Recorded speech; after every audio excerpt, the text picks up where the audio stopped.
GST video lecture series में छात्रा हूँ, आपका स्वागत है।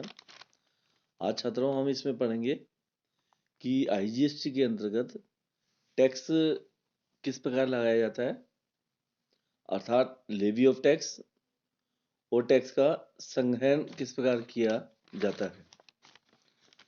तो जैसे हम देखते हैं सीजीएसटी और एसजीएसटी के अंतर्गत टैक्स जब एक राज्य में हम किसी माल को उसी राज्य में जिसमें माल का उत्पादन हुआ है उसी राज्य में माल को अगर बेचते हैं, कर योग्य माल को बेचते हैं, तो उस पर टैक्स की वसूली की जाती है।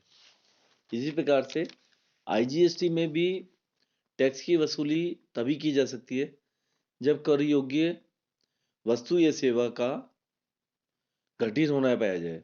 जब तक घटना का घटित होना नहीं पाया जाएगा, अर्थात कोई ट्रांजैक्शन ही नहीं होगी जिसमें या तो आपने माल बेचा है या सेवा प्रदान की है, तब तक हम जो है टैक्स वसूल नहीं कर सकते। टैक्स की वसूली कर योग्य व्यक्ति के द्वारा ही की जा सकती है। कर योग्य व्यक्ति से आशय है कि जो इस अधिनियम के अंतर्गत पंजीकृत हो। अपंजीकृत व्यक्ति कर की वसूली नहीं कर सकता है। तो यहाँ पर कर से आशय आईजीएसटी से है और कर की वसूली हम तभी कर सकते हैं आईजीएसटी के अंतर्गत जब आपने माल का एक राज्य से दूसरे राज्य में गमन किया हो। माल को एक राज्य में उत्पादन हो और दूसरे राज्य में माल का उपभोग हो या आपूर्ति हो। इस एक्ट में जो कर का उद्ग्रहण और संग्रहण अर्थात लेवी और कलेक्शन, ये धारा 5 के अंतर्गत किया जाएगा। इस धारा के प्रावधान जो है उपधारा 2 के प्रावधानों के अधीन होंगे। दूसरा है मानवीय उपभोग की जो मादक शराब है वो इसमें आईजीएसटी के अंतर्गत नहीं आएगी।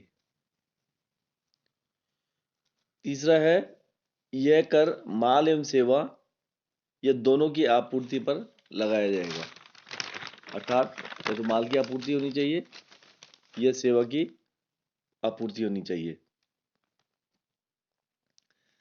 नेक्स्ट है ये कर माल और सेवा के अंतरराज्य आपूर्ति पर किया जाएगा। जैसे हम बार बार कह रहे हैं कि आईजीएसटी जो है वो एक राज्य से दूसरे राज्य में होने वाली सप्लाई पर ही किया जाएगा। इसमें कर की दरें जो है केंद्रीय सरकार के द्वारा अधिसूचित की जाती है। वर्तमान में जो दरें हैं वो आपकी 0%, 5%, 12% और 18% और 28% है। इसमें माल और सेवा का जो मूल्यांकन है उसका मूल्य का निर्धारण जो किया जाएगा, तो जैसे हम जीएसटी की धारा 15 के अंतर्गत करते हैं उसी प्रकार से यहाँ पर माल और सेवा के मूल्य का निर्धारण किया जाएगा। कर का संग्रहण जो है वो कर योग्य व्यक्ति के द्वारा किया जाएगा। पेट्रोल पदार्थों पर आईजीएसटी लागू नहीं होगा जब तक कि सरकार अधिसूचित नहीं करे। इसके अलावा अधिसूचित माल या सेवा पर दोनों पर विपरीत प्रभार के आधार पर प्राप्तकर्ता द्वारा भुगतान, यदि आपने मान लीजिए किसी अपंजीकृत व्यक्ति से कोई माल खरीदा है तो ऐसी दशा में चूंकि अपंजीकृत व्यक्ति कर योग्य माल अपंजीकृत व्यक्ति जो है वो कर की अलग से वसूली नहीं कर सकता है। ऐसी दशा में जो व्यक्ति माल क्रय करता है, प्राप्त करता है, उसके द्वारा विपरीत प्रभार के आधार पर कर का भुगतान किया जाएगा।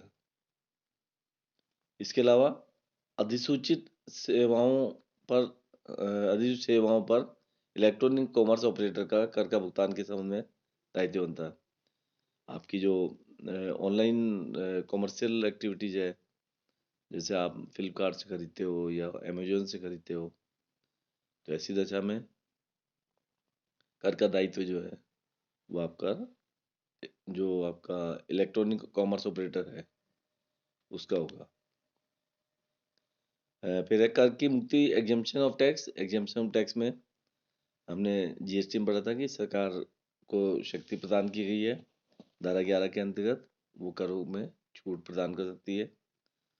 तो कुछ जनरल एग्जम्पशन होते हैं कि जैसे मान लीजिए कोई गरीब आपके दूध है या इस तरह के जो गरीबों के काम में आने वाली वस्तु हैं उन पर सरकार कर को एग्जम्प्ट कर सकती है। इसी प्रकार से स्पेशल एग्जम्पशन सरकार स्पेशल वस्तु पे दे सकती है, स्पेशल वर्ग पर दे सकती है, और उस एग्जम्पशन का स्कोप क्या होगा, किन पे लागू होंगी किन पर लागू नहीं होंगी इत्यादि की क्लैरिफिकेशन जो है वो सरकार के द्वारा दी जाएगी। तो ये आईजीएसटी के अंतर्गत आपका कर का संग्रह और कलेक्शन के बारे में है। क्योंकि महत्वपूर्ण होता है कि कर जब प्राप्त किया जाता है तो उसको सही समय पर जमा कराने की जिम्मेदारी भी है जो कर कलेक्शन उसके ऊपर है। तो एक छोटा सा चैप्टर है ये, उम्मीद करता हूँ आपको चैप्टर समझ आ गया होगा। फिर भी कोई प्रॉब्लम हो तो आप मेरे से डिस्कस कर सकते हैं। आप सबका बहुत बहुत धन्यवाद। जय हिंद, जय भारत।